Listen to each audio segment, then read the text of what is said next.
Halo semuanya, nama saya Rizky Angjaya. Saya dari Binus University, dari jurusan Computer Engineering, dengan NIM 25020303536. Pada video kali ini, saya dan teman saya Roger Gibson akan menjelaskan materi mengenai Direct Fourier serta aplikasinya dalam bidang elektronika. Pada video ini, saya akan menjelaskan mengenai apa itu Direct Fourier dan cara penggunaan rumus-rumusnya untuk menyelesaikan problem-problem yang berkaitan dengan Direct Fourier. Dan langsung saja kita mulai videonya. Pertama-tama, apa itu Direct Fourier? Direct Fourier adalah penguraian suatu fungsi periodik menjadi fungsi-fungsi yang berosilasi. Langsung saja kita ke bentuk umumnya setelah ke definisi. Jadi bentuk umum Direct Fourier, misalkan seperti yang saya bilang, Direct Fourier itu kan penguraian dari suatu fungsi periodik. Nah, fungsi periodik kita anggap misalkan adalah fx. Rumusnya bakal seperti ini. Ini adalah bentuk umum. A0 per 2 ditambah sigma, di mana n 1 sampai tak hingga, dan di sini ada an cos n px per l ditambah bn sin n px per l juga. Nah, terus apa lagi? Nah, kita harus tahu dulu untuk mencari A0 gimana sih? Nah, untuk mencari A0, rumusnya itu A0 sama dengan 1 per L. Integral dari min L sampai L dari fx dx gitu. Ini untuk mencari A0. Terus AN bagaimana? AN itu adalah hampir sama. 1 per L juga. Integral dari min L sampai L fx, tapi di sini ada tambahan yaitu cos n px per L dx. Seperti itu. Ini untuk mencari AN. Terus untuk BN bagaimana? BN hampir sama. Ada 1 per L dari min L sampai L fx. Nah, di sini yang berbeda, pakai sin dia. N sin n px per L dx. Nah, ini. Jadi sebenarnya itu untuk mencari suatu Direct Fourier yang merupakan penguraian dari fungsi periodik fx itu, kita harus menemukan dulu A0-nya berapa, AN-nya berapa, BN-nya berapa. Itu dulu. Baru kita masukkan, substitusikan A0 kita dapat berapa, kita masukkan ke bentuk umumnya. AN dapat berapa, kita masukkan lagi ke AN-nya. BN-nya kita dapat berapa, kita masukkan ke bentuk umumnya. Gitu. Oke, jadi kita langsung ke problemnya, yaitu ubahlah fx, di mana fx adalah e pangkat 2x dengan interval negatif p sampai p menjadi Direct Fourier. Jadi caranya dengan menggunakan rumusnya tadi. Jadi pertama-tama saya akan tulis dulu bentuk umumnya supaya untuk mempermudah kalian memahami. Di fx adalah sini fx sama dengan A0 per 2 ditambah sigma dari 1 sampai tak hingga kurung AN cos n px per L ditambah BN sin n px per L, di mana L ini adalah interval paling besar, di mana interval paling besar adalah pi gitu. Nah, terus untuk mencari AN pakai rumusnya, yaitu A0 sama dengan 1 per L, yaitu paling besar pi, integral dari negatif pi sampai pi fx, yaitu e pangkat 2x dx. Nah, ini kita kerjakan dengan integral biasa, kita integralkan dengan integral tentu ya, lalu kita kalikan dengan 1 per pi, maka A0 nanti kita akan peroleh yaitu e pangkat 2pi dikurang e pangkat min 2pi per 2pi ya. Karena ini saya sudah sempat saya hitung sendiri dan hasilnya adalah ini A0-nya e pangkat 2pi kurang e pangkat min 2pi per 2pi gitu. Terus AN gimana? AN sama, itu 1 per pi integral dari negatif pi per pi, integral dari negatif pi ke pi, yaitu e 2x, e pangkat 2x, terus tambahkan cos n pi x per L. Nah, karena di sini sebenarnya kan L ini adalah pi, jadi bisa dicoret pi-nya, jadi nx aja, gitu. dx. Nah, ini kerjakan sama, kita integralkan seperti biasa, dan nanti akan kita peroleh hasil, yaitu E pangkat 2pi dikali E pangkat pi 4pi tambah 1 kali n sin np ditambah 2 pangkat E 2E pangkat 4pi min 2 cos np per pi kali n kuadrat tambah 4 gitu. Itu untuk an-nya. Terus bn sama 1 per pi integral dari negatif pi sampai pi dari E pangkat 2x pakai sin.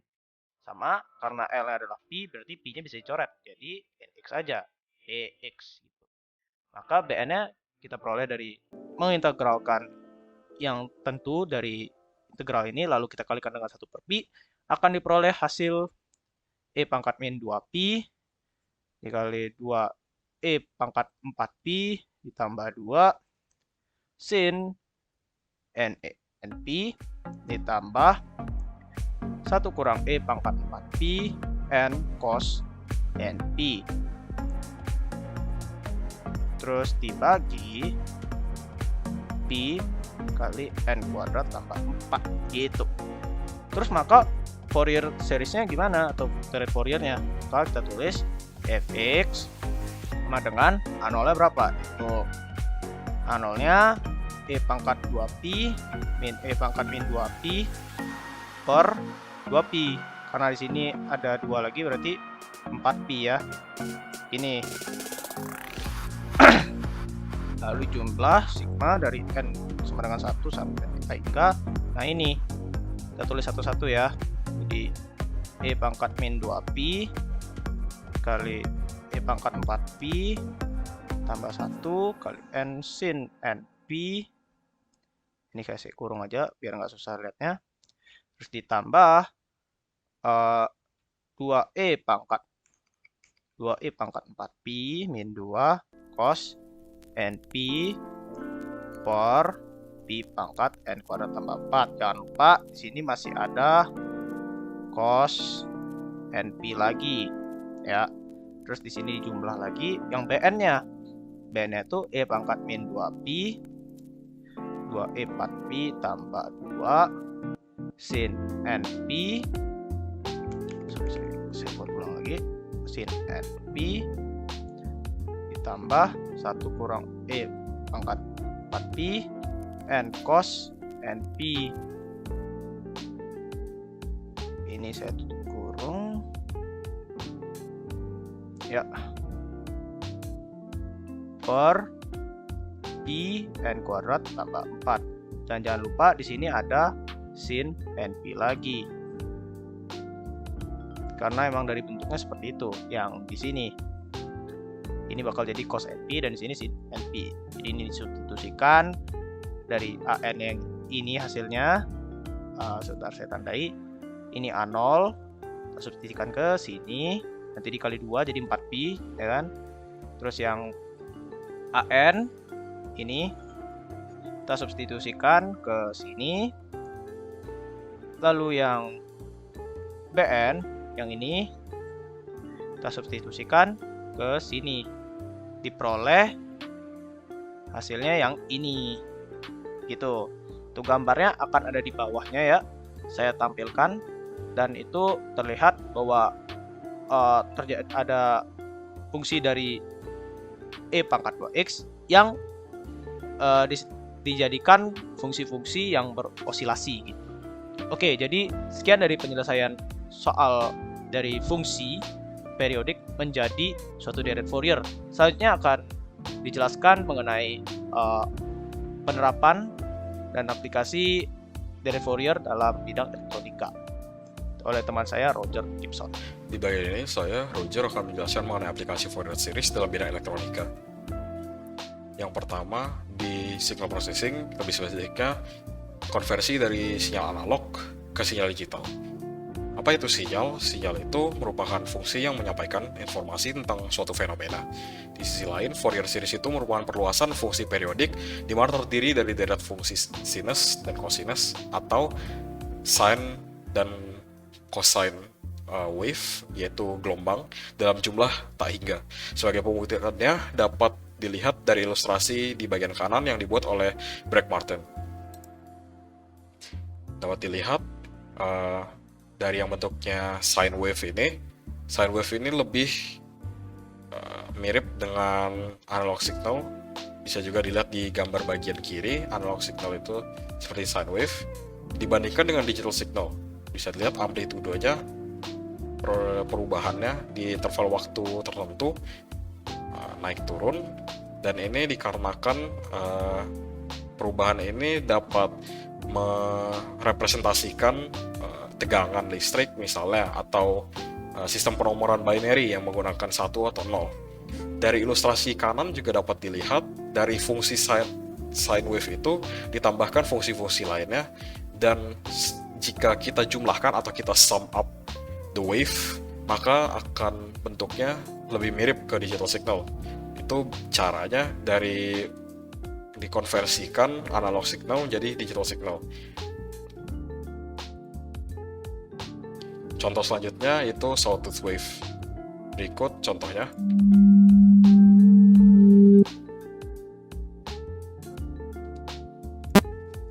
Bisa dilihat bentuk sawtooth wave-nya pada akhirnya setelah ditambahkan sine wave yang awal ini dan ditambahkan terus-menerus, bentuknya akan menjadi sawtooth wave.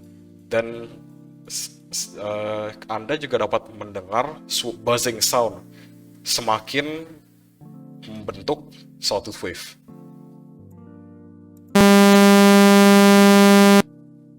Berbeda sekali dengan bentuk awalnya, yaitu sine wave.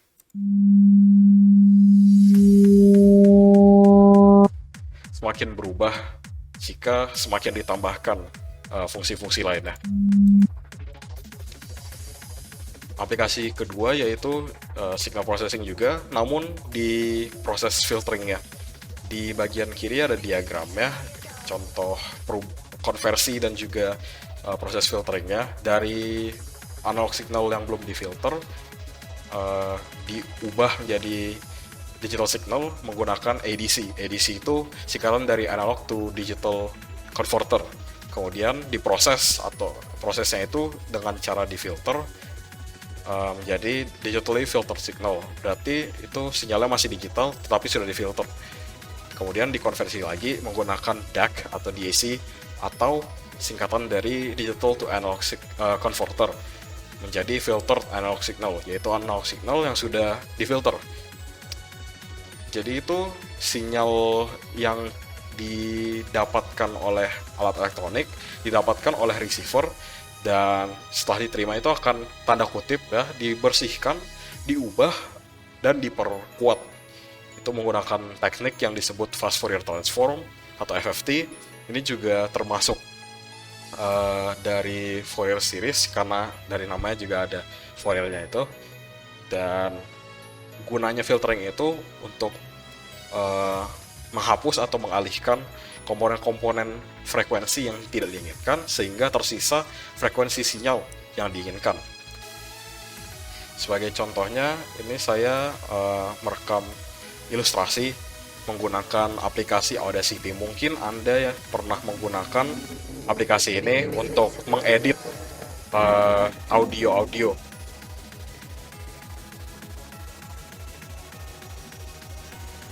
Jika Anda mendengarkan ini untuk pertama kali, maka Anda dapat mendengar suara lain yang tidak diinginkan. Namun, tidak perlu khawatir, karena dengan menggunakan filter, suara yang tidak diinginkan tersebut dapat dihilangkan. Dapat Anda dengar dari rekaman tersebut, ya, ada suara buzzing sound dari mikrofon saya. Mungkin ada suara angin-angin juga yang tertangkap dari mikrofonnya, dan akan saya ambil noise profile-nya itu dari menu noise reduction. Setelah diambil noise profile-nya, saya akan apply atau menerapkan efeknya tersebut atau filternya tersebut ke seluruh audio tracknya. Jika sudah di-apply, suaranya akan seperti ini.